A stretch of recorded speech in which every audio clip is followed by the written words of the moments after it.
آپ جب قرآن مجید کس کو سامنے رکھیں گے نا تو یہ جو خیر و شر ہے اس کے لیے یعنی وہ کہتے ہیں یہ وہی ستیزہ کار رہا ازل سے تا امروز والی بات، لیکن اس کو وہ کچھ شخصیات کے ساتھ جوڑتا ہے یا نہیں جوڑتا ہے؟ ایک تو ہے نا مستقل شر کی فورس، وہ شیطان ہے، اس کا ذکر قرآن بار بار کرتا ہے، اور اس کے مقابلے میں انبیاء علیہ السلام ہیں کہ جو یعنی خیر کی اور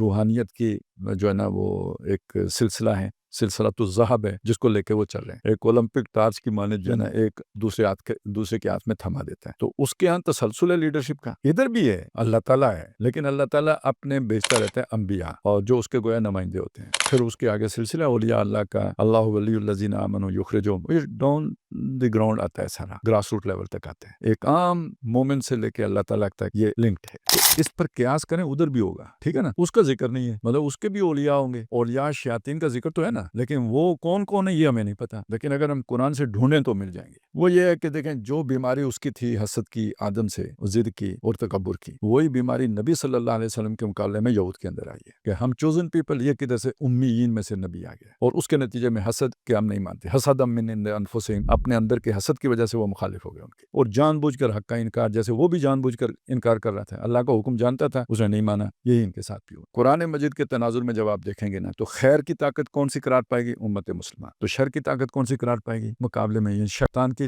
فورس، ایول فورس، وہ آپ کو یہودی ملے گا۔ دنیا آج نہیں مانے گی، آج کا انٹلیکچوئل نہیں مانے گا، لیکن جو شخص قرآن کا طالب علم ہے، مجھے بتائیں اس کے پاس یہ مانے بغیر کوئی چارہ ہے؟